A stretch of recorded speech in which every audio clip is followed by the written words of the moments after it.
Good afternoon. My name is Fergus Cameron. I'm talking to you from the Royal Children's Hospital in Melbourne, Australia. I'd like to thank the organisers for asking me to speak to you today. I apologise I can't be there in person, but geography and a virus have conspired against me. My remit today is to talk about Carlo's impact on the international world of diabetes in children, in particular his activities with the International Society for Paediatric and Adolescent Diabetes, otherwise known as ISPAD. So I've entitled my talk, Travels with Carlo, a Diabetes Odyssey from Krakow to Hyderabad on the ISPAD Express. My disclosure slide. These are my cognitive heroes, my clear thinking pantheon, and you can see Carlo is up there amongst the others. We have Thomas the Apostle, William of Ockham, William Osler, the father of modern medicine, Theodore Roosevelt, Frantz Fanon, a revolutionary from Algeria who was also a psychiatrist, the philosopher George Santayana, Eleanor Roosevelt, Richard Asher, an endocrinologist from the Middlesex Hospital, Richard Feynman, the Nobel laureate for physics in 1964, Edwin Gale, who will be well known to many of you, and of course Carlo. They do tend towards being reductionists, cynics and doubters. That perhaps says more about me than them. But I'm going to use their thoughts and their aphorisms as a scaffold of reference points as we track Carlo's career through ISPAD and the international world of paediatric diabetes. Carlo and I were first introduced to each other at the ISPAD meeting in Krakow in 2005. And the matchmakers for this union were Carlo's mentor, David Dunga, and my mentor, Dennis Danneman. And Dennis at that time was the president of ISPAD. And the reason that they introduced us was that they wanted us to write the report for that ISPAD meeting. And we had a beer in a cafe at the top right of that photo in the main square of Krakow. And they didn't want the usual compendium of a meeting listing all the speakers and who won what awards. They wanted something slightly more provocative, questioning the raison d'etre of ISPAD and the scientific gravitas of the meeting. And so to our first philosopher, Doubting Thomas. He seems a suitable choice, given that Krakow was the then home of the Pope, knee-deep in nuns and pilgrims. And essentially what Thomas had to say was that if I can't see it for myself, I don't believe it. And Carlo and I were very much of the same opinion. We were basically sceptics. And we were both a tad sceptical about what ISPAD was all about at that time.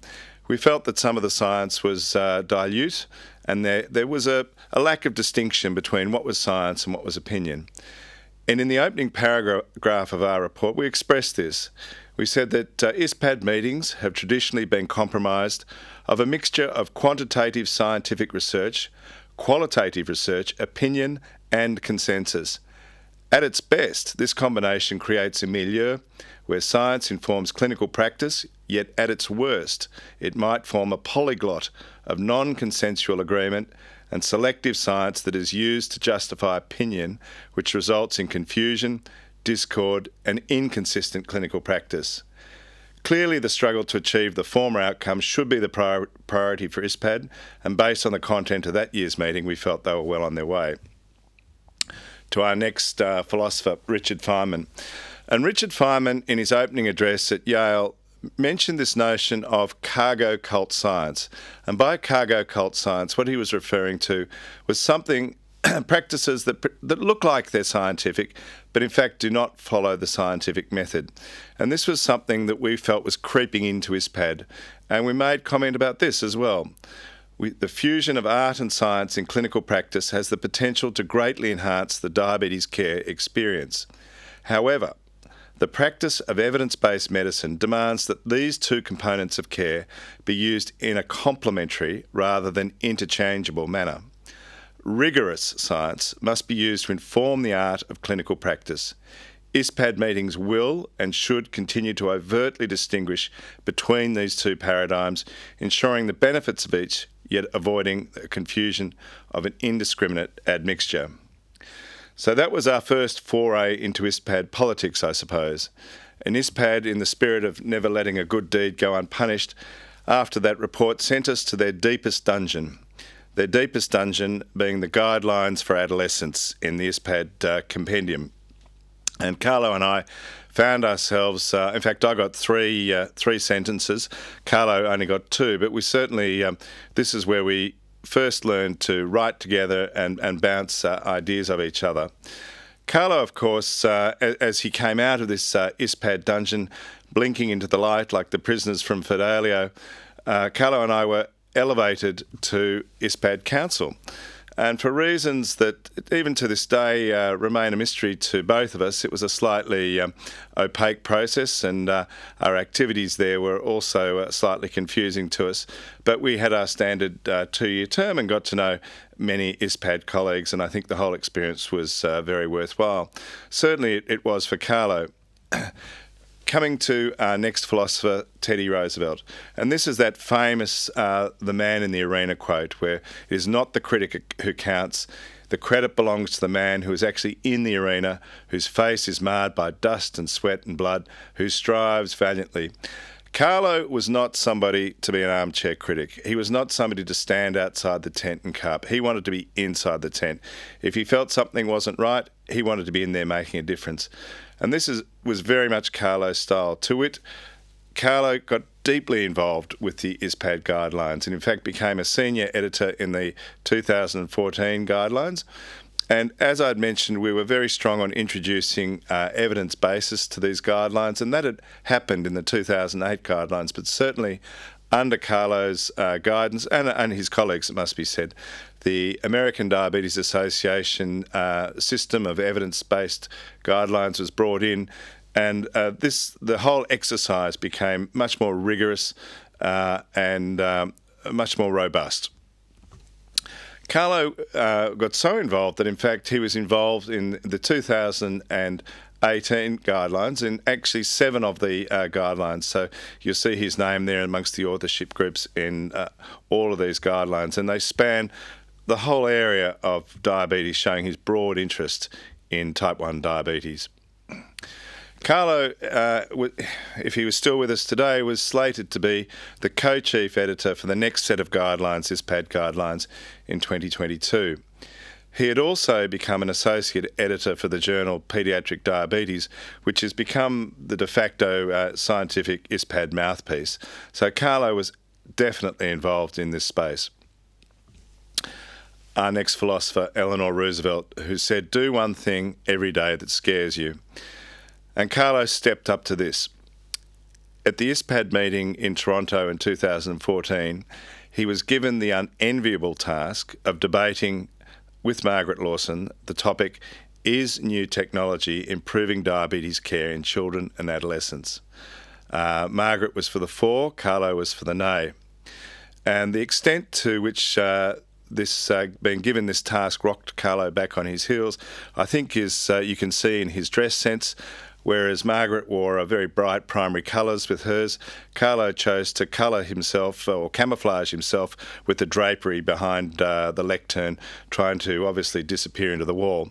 Carlo began that talk by saying, and I'll paraphrase him, by saying, "I'm not stupid enough to get up here and tell you that insulin pumps should not be used."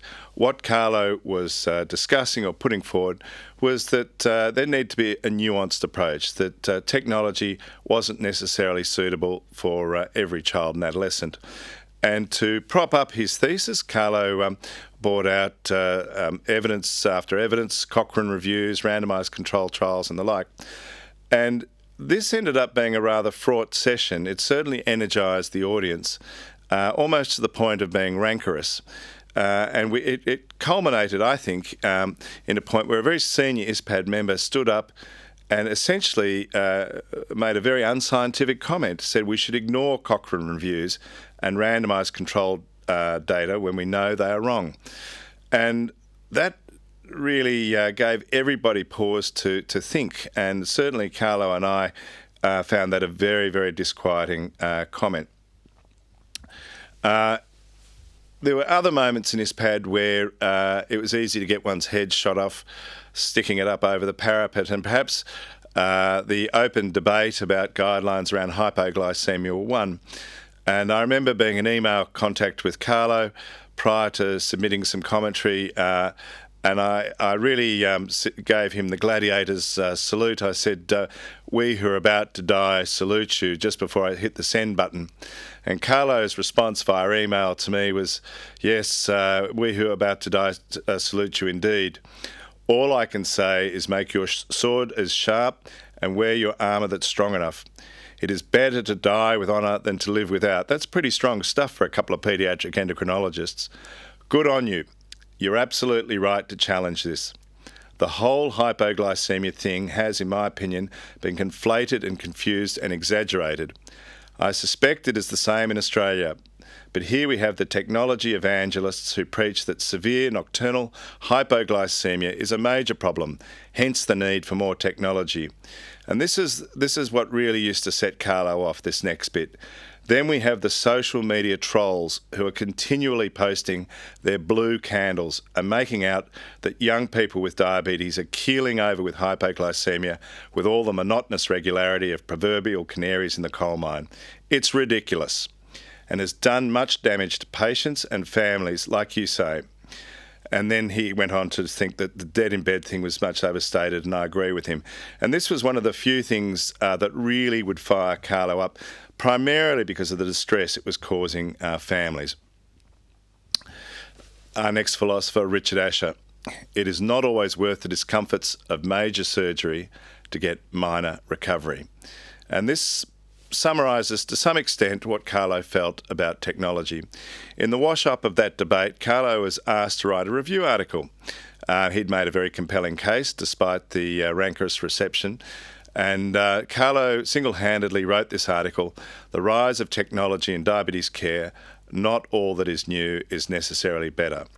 And I've lifted this straight out of this article. Given this current state of art and the evidence base available, the assertion that relatively complex and costly medical devices should be generalised to the typical patient with diabetes, delivering a superior or better outcome over long term compared to conventional insulin therapy approaches seems misplaced and unfounded. Diabetes technologies should be targeted to those patients who stand to obtain clear benefit over and above what could be achieved by conventional treatment approaches.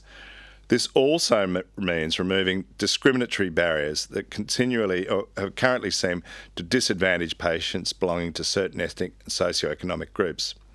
Clinicians must remain pragmatic and flexible in their approach to insulin therapy and must not lose sight of alternative approaches available to them.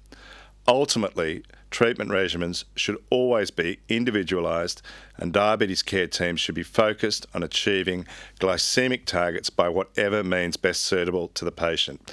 Hear, hear. This made the medical press over in Australia. And of course, it was slightly sensationalised with a banner headline, "Insulin Pump Benefits Misplaced and Unfounded." And I delighted in sending this to Carlo and said, "You've made the medical press over here." And Carlo's response was really one of moderate horror. "Oh, bloody hell. I can hear the proverbials hitting the fan as I write this. She got the UK professor bit wrong." Our next philosopher, George Santayana. I love this quote. "Skepticism is the chastity of the intellect, and it is shameful to surrender it too soon to the first comer." So this was an email that I received from Carlo. Carlo and I would exchange emails periodically and send each other papers, mostly about medicine, but sometimes about other things, including bees, but we'll get to that. Anyway, this is an email that came from Carlo. "As I was having my Sunday breakfast this morning, glancing through this week's BMJ, as you do, I came across a news item piece with the headline, 'Insulin Pumps Improve Glucose Control in Children,' alerting me to an article published in Diabetology this week. Thought you might be interested in seeing it. If you have not already come across it, I certainly hadn't." Essentially, it was a meta-analysis from the German DPV and the American T1D exchange and the UK MPDA. Carlo was aware of it, but needed to read through it and digest it a bit more. But here's the punch. Ever the sceptic. I can't help thinking they have glossed over things with their data analysis and we're not being presented with the full picture. next philosopher William of Occam's razor. Of two equivalent theories or explanations, all other things being equal, the simpler one is to be preferred. And Carlo stayed fairly true to this.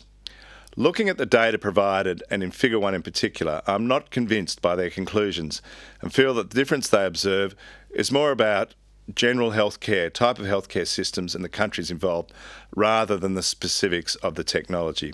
The simple things counted. Edwin Gale will be well known to you. And Edwin's written a number of fantastic articles and a number of really great associated quotes, but this is one I like. He made the point that one needs to consider the facts before generating a theory, or run the risk of prematurely generating a theory to which the facts are made to fit. So just from what I've shown you, you could easily say, well, that string of sort of commentary and articles and debates and emails clearly demonstrates that Acerini was an anti-technology Luddite and really hated all things technological, and people had accused him of this. But in fact, if we look at the facts, there's quite another picture. Carlo was not a technology naysayer. In fact, he was a very active trialist, and this had been going on from very early on in his career. In his days at Oxford and early days at Cambridge, he'd been involved in a number of studies looking at either IGF therapy or manipulating the growth hormone IGF axis to try and improve diabetes control. He'd also been involved in several RCTs of analogue insulins in the early days of those. He'd been in the authorship group of several papers on glucose monitoring. But as you well know, Cambridge has a very active closed-loop hybrid insulin delivery system research group, and Carlo was deeply involved in that group. And Carlo has his name on 23 papers and counting on closed-loop systems, an unlikely publication record for an anti-technology Luddite. William Osler, the father of modern medicine, was heard to say, medicine is a science of uncertainty, an art of probability. And I think nothing characterises closed-loop algorithms better than that statement. Carlo was not only involved just in the Cambridge group, but also in a broader KidsApp closed-loop consortium. And right up until his last years, had an active interest in this cutting edge of technology. So we jump to ISPAD in 2016 in Valencia. And again, Carlo and I met up at this meeting. And in the lead up to this, over many years, Carlo had let it be known that he was a very keen apiarist, a beekeeper, if you will. And that seemed a pursuit that was well matched to his nature. He had, I think, a rather gentle nature. And Carlo had just been nudging me every time we talked about, beekeeping's good, you should get into it. And I let him know that, in fact, I had a local friend who was encouraging me in the same direction. And Carlo could see that the rot had set in, and he hoped that I would move on. And in fact, there I am, sort of knee-deep in bees, and Carlo was quite right. And, of course, beekeeping then became part of what we talked about in our email exchanges and the like.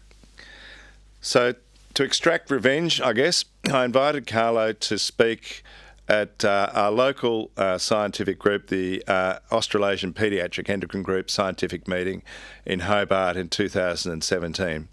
And to get to this meeting, I think Carlo had to fly directly from an SB meeting, I think maybe the UK, and it was a direct flight, and I've never seen a man more tired, as he was literally presented from the airport straight to the meeting, straight to the lectern to give his first talk. And he gave two talks, one on treatment of cardiovascular disease and statins in children with type 1 diabetes, and of course he talked about closed-loop delivery and an update on clinical trials. And the reason I'm showing this slide is those of you who've heard Carlo speak many times, and I certainly have, will recognise the three phases here to a Carlo talk.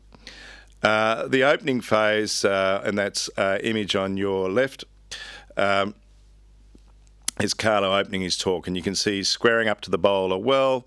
He looks credible, he looks serious, he looks like he's about to impart a message of some gravitas. Then we move to the middle image, and usually at about 5 minutes into a talk, Carlo would start to get fidgety, and he would get fidgety in particular with the microphone. He would move it left, he would move it right, he would move it up, he would move it down. And to no avail, the sound seemed just the same. And that would continue for 5 minutes, and then we'd move into the body of the talk. You knew Carlo was coming home strong in a talk when he relaxed, and the body language of Carlo being relaxed would be hand on the hip, one leg forward, one shoulder slightly dropped, and at that point you knew we were coming in for a strong conclusion. And I always enjoyed watching Carlo talk. I liked hearing what he had to say, but I certainly enjoyed his body language as well. Our next philosopher, Frantz Fanon. And Frantz Fanon was a friend of Sartre's and was very famous for bringing the notion of psychological constructs to fixed attitudes, particularly in his case, the attitude of racism. And cognitive dissonance nowadays is a fairly mainstream concept, but back in the 50s when he was writing, it was fairly new. And he was basically making the point that it's very hard to get people to shift from core beliefs, and they will reject evidence to hang on to those beliefs. And that, of course, is called cognitive dissonance. And this notion, I think, reflects some of Carlo's later emails to me, where he was becoming really very distressed about fixed beliefs in ISPAD, but more importantly, fixed beliefs in the Brexit debate that was happening around him. And he was, I guess, in a more broad context, concerned that people didn't want to hear the evidence anymore, a bit like what we heard from that debate in Toronto. People were prepared to dismiss evidence in order not to have their beliefs challenged. And it is the populist rhetoric approach, telling people what they want to hear, whilst completely ignoring and dismissing the evidence. The evidence is flawed, but not producing any of their own, and dismissing other expert opinion. What do experts know? They are wrong. We don't believe what they say. And Carlo, of course, with his multicultural background, was, I think, particularly sensitive to this and totally dismayed by the Brexit debate and the whole Brexit agenda.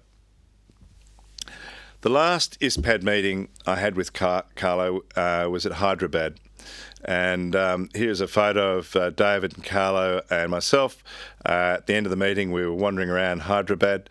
And we would chat about projects and things, and usually as we were flying back from these meetings and you'd be pondering what you'd learnt in the meeting and thinking of ideas, Carlo and I had been kicking around the idea of writing a commentary piece which had been accepted in scope by one of the journals, entitled HbA1c, Is There Life in the Old Girl Yet? And this was meant to be a slightly contrarian piece up against the time in range outcome as in terms of glycemic data. And my email to Carlo after this flight was that as I've been flying back throughout this title, I was a bit jet lagged, so I was wary of poor judgment. And Carlo thought that oxygen starvation wasn't necessarily a bad thing, but it could have been assisted by a couple of glasses of wine. Carlo, being the contrarian, perhaps like myself, loved the title. And I was deeply saddened by Carlo's passing for innumerable reasons. But the fact that we never got to work on this project together is one of them. So these are Carlo's hives. This is a photo he sent to me, and it was in response to an email from me where I was yet again bemoaning my complete ineptitude as a beekeeper. Despite all the best planning, my bees had swarmed and they were terrorising the neighbourhood, and my credibility was at an all-time low. And Carlo's response to that was this rather mystical comment: never think you are in control of your bees. They are always one step ahead of you. Now that's a slightly allegorical note to end on, and a little too allegorical for my taste. So perhaps I'd like to end on a more prosaic comment from the last of our philosophers, Carlo. Okay, great. Could we meet up for a natter over a glass of wine and a quick bite to eat? Let's meet outside the Cambridge Wine Merchants shop just by Magdalen Bridge. How about 6 p.m? Thanks for listening.